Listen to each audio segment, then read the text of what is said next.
Hello friend, मी श्रद्धा. Story book teller या चॅनलमध्ये तुमचं पुन्हा एकदा स्वागत करते. आपण ऐकत आहोत सौ शोभा राऊत यांची लिखित कादंबरी अबोल प्रीत बहरली. चला तर मग ऐकूया भाग 6. आजपासून कॉलेजचे गॅदरिंग सुरू झाले. गॅदरिंग कॉलेजमधील 4 दिवसांची दिवाळी, विद्यार्थ्यांचा खराखुरा सण. विद्यार्थी उत्साहात वावरत होते. कॉलेजचे संपूर्ण वातावरण उत्साहाने भरले होते. पहिल्या दिवशी प्रदर्शन आणि फनफेअर होते. दुसऱ्या दिवशी सकाळी मैदानी स्पर्धा, संध्याकाळी नाटक. तिसऱ्या दिवशी सकाळी ब्युटी क्वीन स्पर्धा आणि संध्याकाळी विविध गुणदर्शन. आणि चौथ्या दिवशी सकाळी अल्पहार आणि संध्याकाळी बक्षीस समारंभ. असा 4 दिवसांचा भरगच्च कार्यक्रम होता. पहिला दिवस पार पडला. रात्री रवीने अनघाला विचारले, अनु, उद्या होणाऱ्या मैदानी स्पर्धेत तू भाग घेणार आहेस ना? नाही रे रविदा, अगदी कशातच मी भाग घेणार नाही. काहीतरीच काय, मागच्या वर्षी कशी बक्षिसे मिळवली होती आपण दोघांनी. संपूर्ण कॉलेजमध्ये कसे आपल्या दोघांचे नाव गाजत होते. अनघा भोसले, रवी भोसले.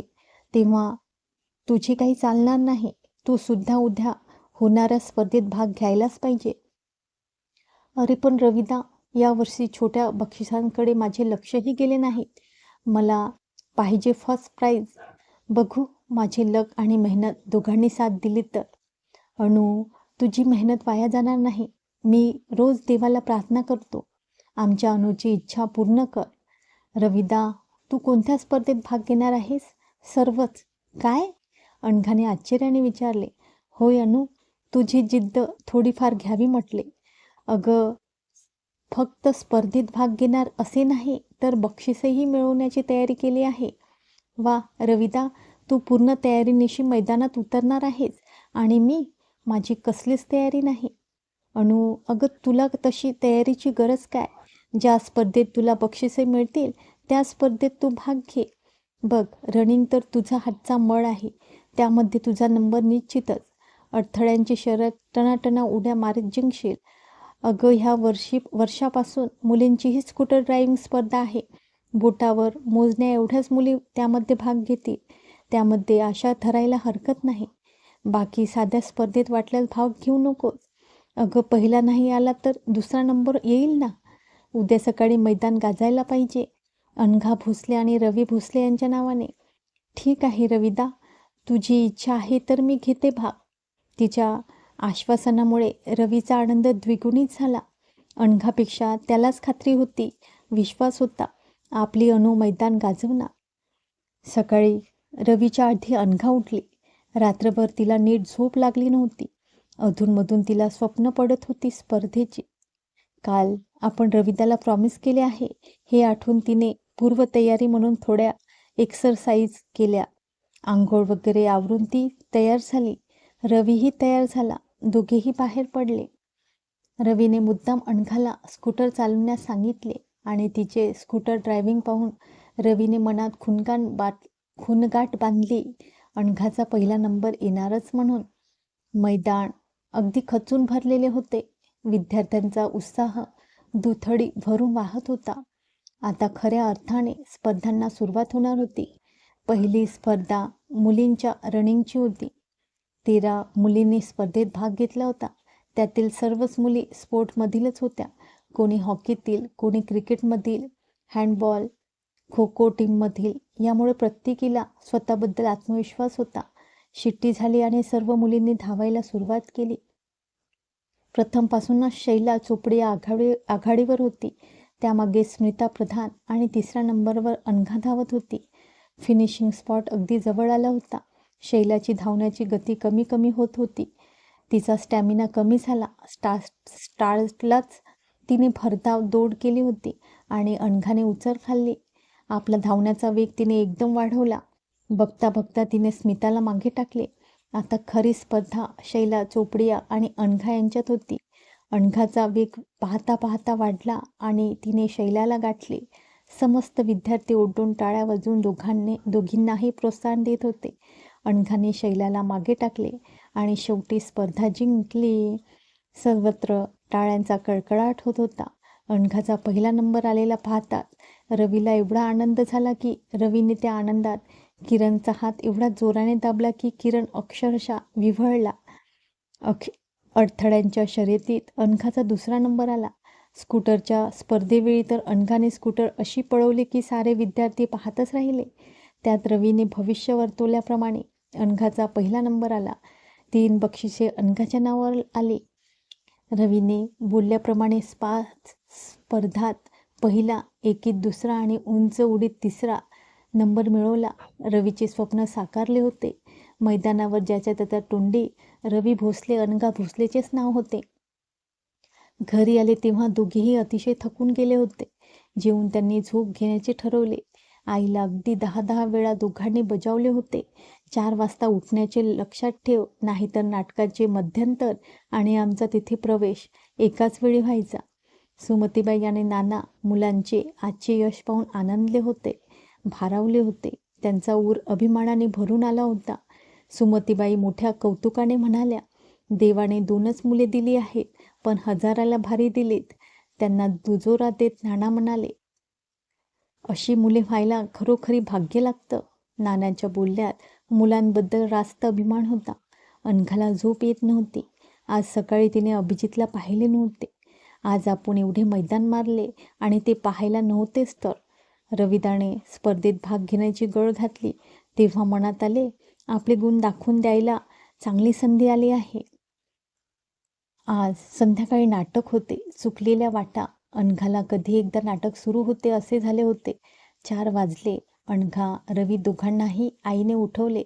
चहा वगैरे घेऊन सर्व काही आवरून दोघेही बाहेर पडले. दोघे कॉलेजमध्ये आले.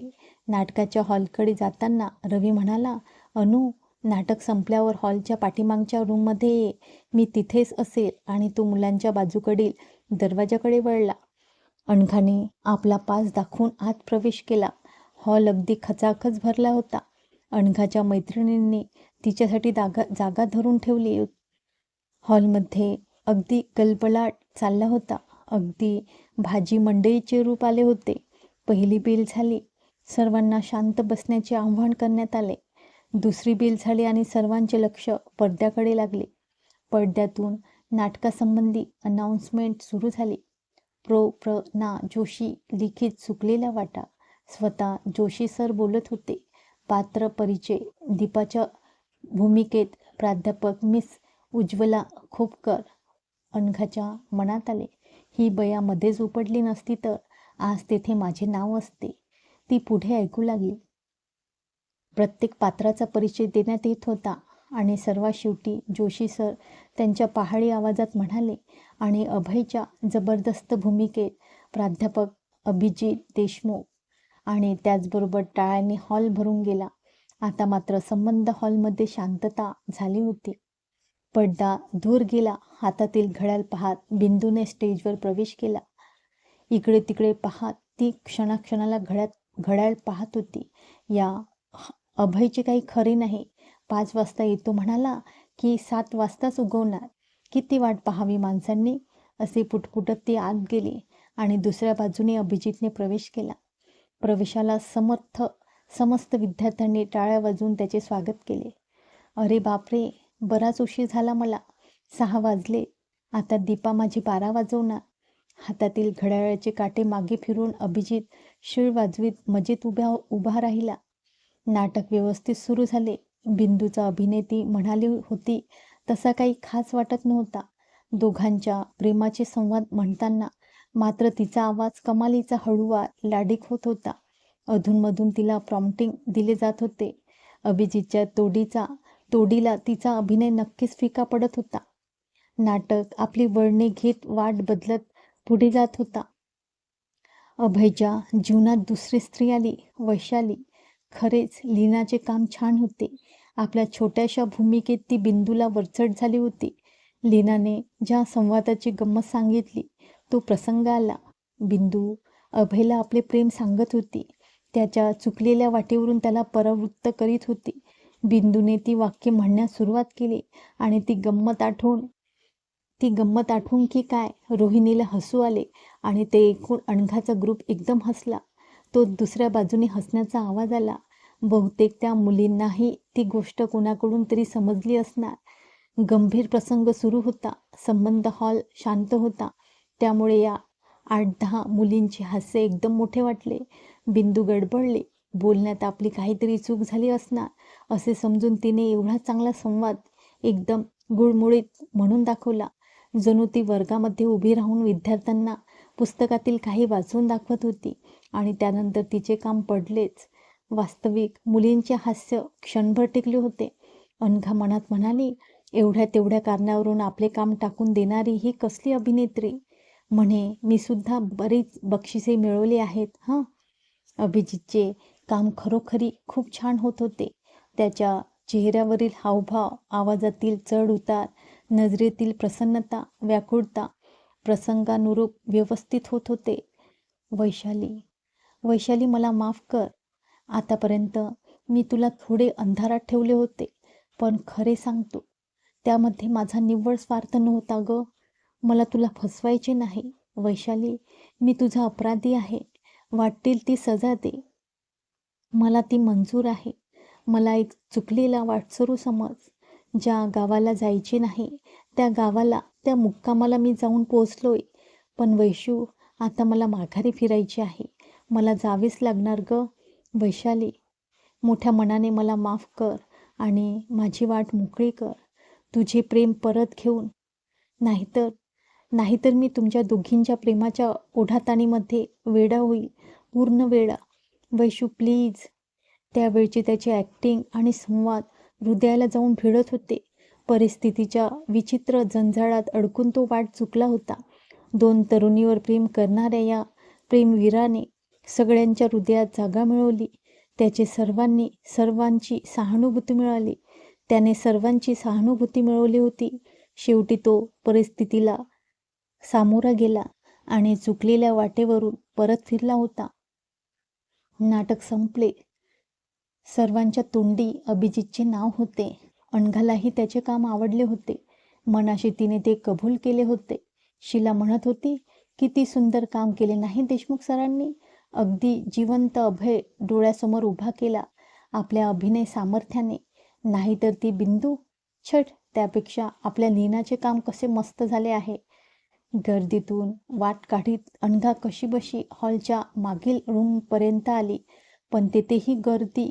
तेथे रवी तिला कुठे दिसेना. ती मनोमन घाबरली. बाई ग, कुठे गेला रविदा. या गर्दीत चुकामुक झाली तर. 9 वाजून गेले. एवढ्या रात्री एकटी जाणे म्हणजे छे. नुसत्या विचारांनीच ती घाबरली. गर्दी तशीच पुढे गेली. रूमच्या दारात बरीच गर्दी होती, पण आत जाण्याचे कोणी धाडस करीत नव्हते. कारण नुकतेच कॉलेजचे प्रिन्सिपॉल आले होते ना. अनघाला ही कल्पना नसल्यामुळे ती आत गेली.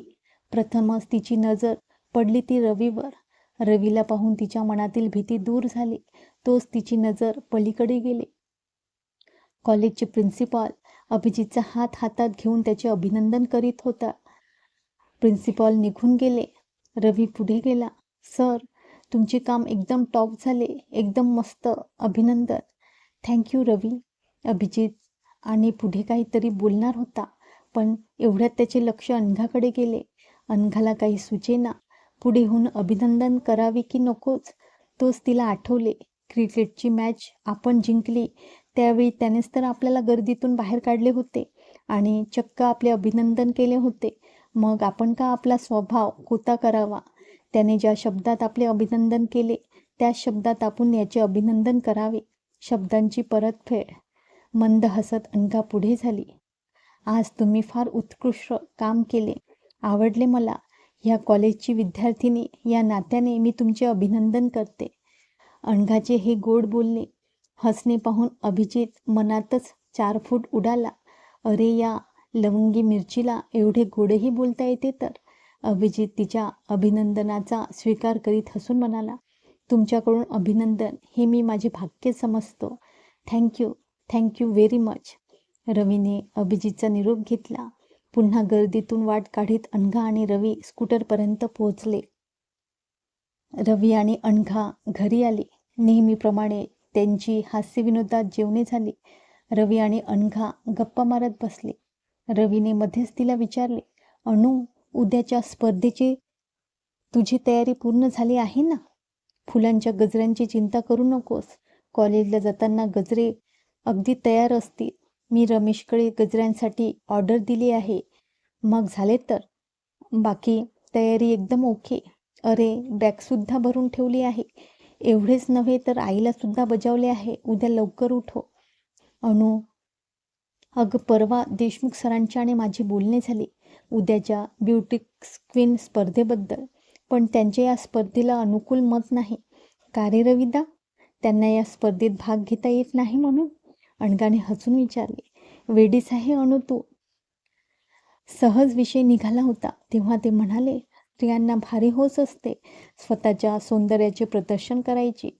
सुंदर मुलगी म्हणा, अगर सुंदर स्त्री म्हणा, जर ती खरोखरीच सुंदर असेल तर तिला कोणीही कोणत्याही परिस्थितीत सहजच सुंदर म्हणणार. त्यासाठी स्पर्धेतच नंबर मिळायला पाहिजेत असे थोडेच आहे. स्पर्धेसाठी म्हणून या मुली खास ड्रेस करणार, भरपूर मेकअप करणार. हे झाले वेगळी सौंदर्य. स्वतःच्या सौंदर्याला चढवलेला कितपत साज. त्यापेक्षा खरी सौंदर्य सम्राज्ञी तीच, जी साध्या कपड्यात मेकअप विना त्या सर्वांच्यात उठून दिसेल. अगं, त्यांना मुळे ही स्पर्धात आवडत नाही. वाह, किती छान लेक्चर दिले रे तुझ्या सरांनी तुला. अनघा टाळ्या वाजवीत म्हणाले. रविदा, आता पुरे झाली बोलणी. मी जाते झोपायला. उद्या मला लवकर उठायचे आहे. ती झोपायला गेली. पण तिला झोप येईना. तिच्या डोळ्यासमोर नाटकातील अभयचे एक एक प्रसंग तळू लागले आणि त्या वेळच्या अभिजितच्या ॲक्टिंगचे परीक्षण ती मनोमन करू लागली. किती छान काम केले आहे त्याने. खरेच आपण वेडेपणा केला. त्याच्याबरोबर नाटकात काम करायला पाहिजे होते. तोच ती विचारांच्या गर्दीतून भानावर आली. छट, आपण घेतलेलाच निर्णय योग्य आहे. त्या भाव खाणाऱ्याबरोबर काम नाही केले तेच ठीक. नाहीतर प्रत्येक वेळी प्रॅक्टिस करताना आपले खटके उडाले असते, डोके क्रॅक झाले असते. तिने त्याचा विचार बाजूला सारण्याचा प्रयत्न केला. समुद्राला भरती येत असताना त्याच्या लाटा कोणी मागे सारू शकतो का? त्या आदळत आपटत रोरावत पुढेच येत असतात. अगदी तशी स्थिती तिच्या मनाची झाली. त्याची एक आठवण ती बाजूला करायला गेली तर मध्येच तिला रवीचे बोलणे आठवू लागले. ब्युटी क्वीनच्या स्पर्धेसंबंधी देशमुख सरांनी काढलेले उद्गार तिला आठवू लागले. त्यांची नावड तिला समजली होती. त्यांची वाक्ये तिच्या कानात घुमू लागली आणि स्वतःच्या नकळत ती त्या बोलण्याचा विचार करू लागली. आपण स्पर्धेतून बाहेर पडूयात का? मनातच तिने स्वतःला प्रश्न केला आणि क्षणात त्या प्रश्नाच्या उत्तराने दचकली. बाई गं, काय हे आपले मन. त्याच्या बोलण्याचा का म्हणून आपण एवढा विचार करावा? छट, गेला उडत. तिने डोक्यावरून चादर ओढून घेतली, डोळे गच्च मिटून घेतले. पण मनातले विचार थोडेच पाहुण्यासारखे दार खटखटून आपल्या संमतीने प्रवेश करतात.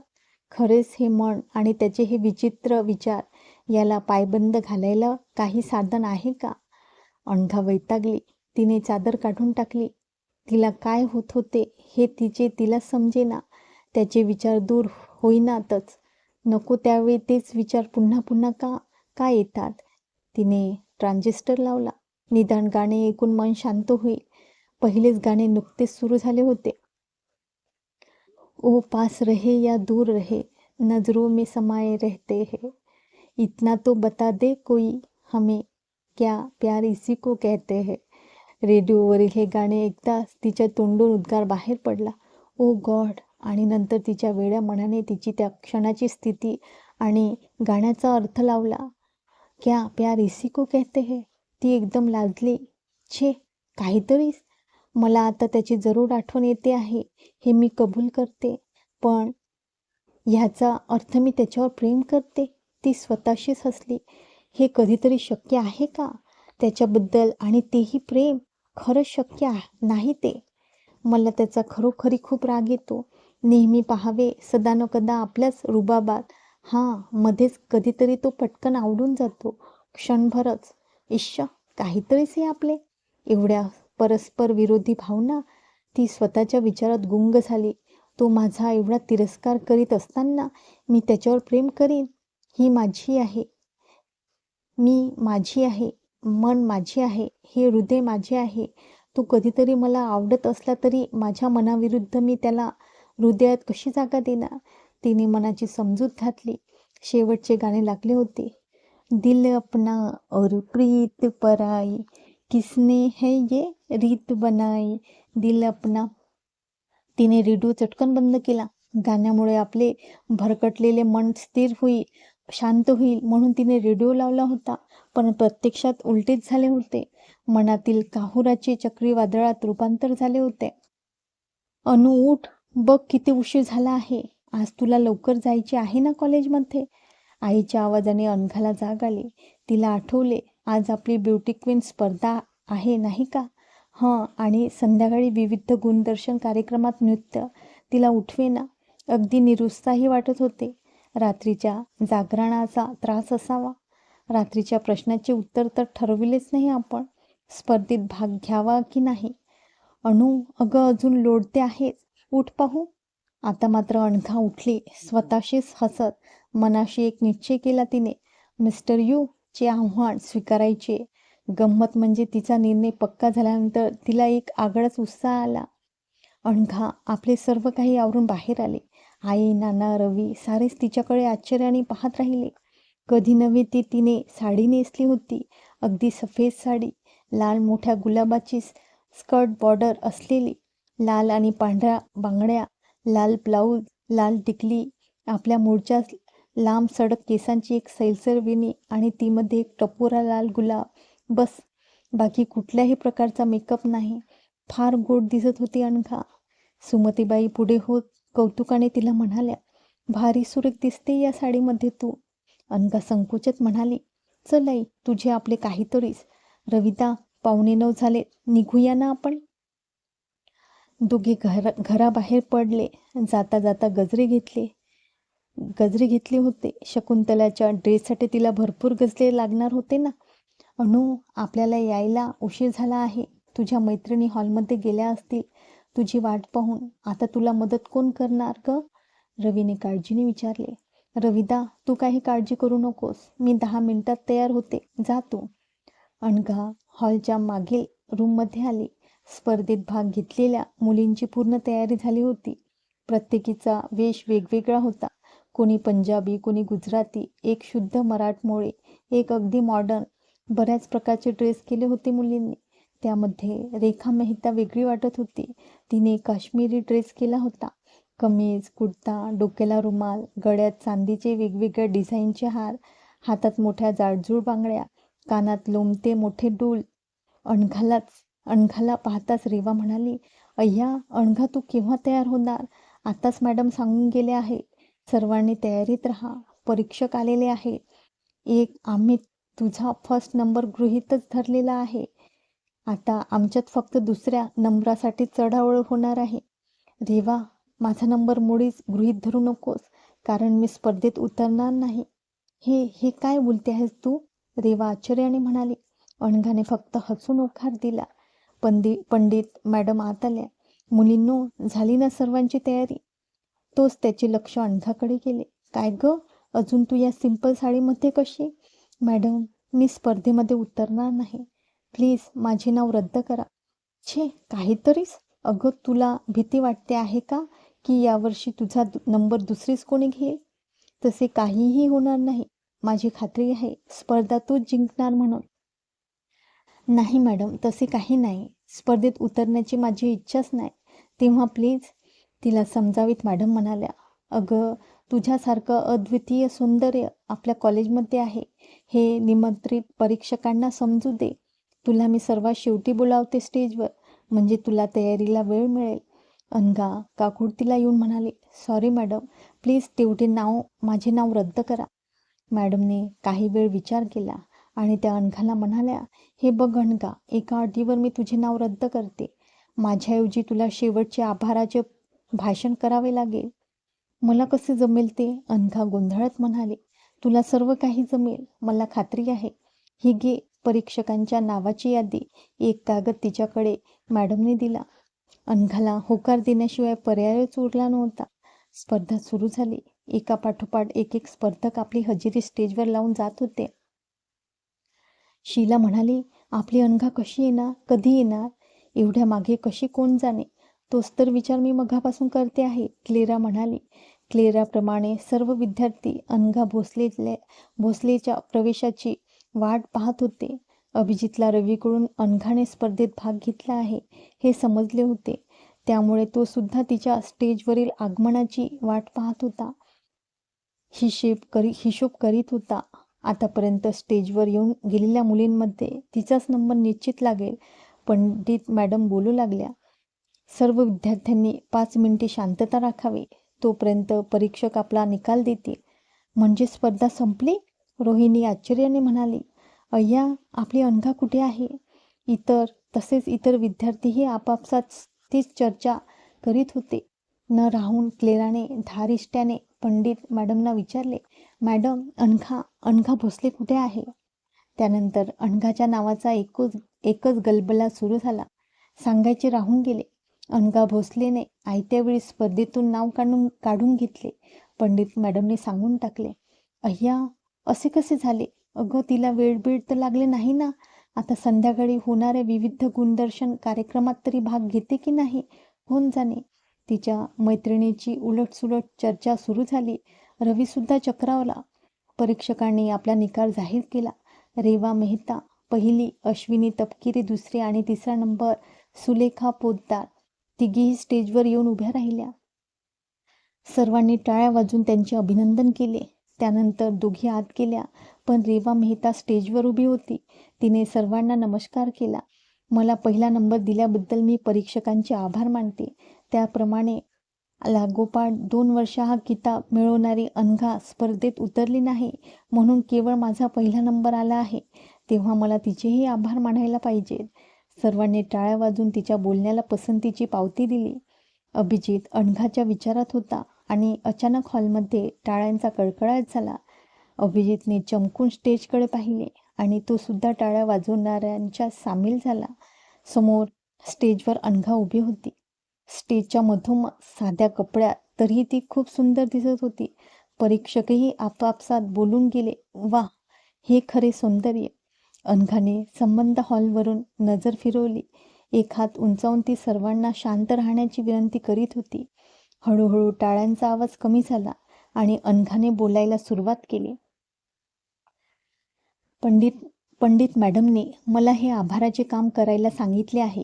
अर्थात हे गोड काम करायला मला आनंदच वाटतो आहे.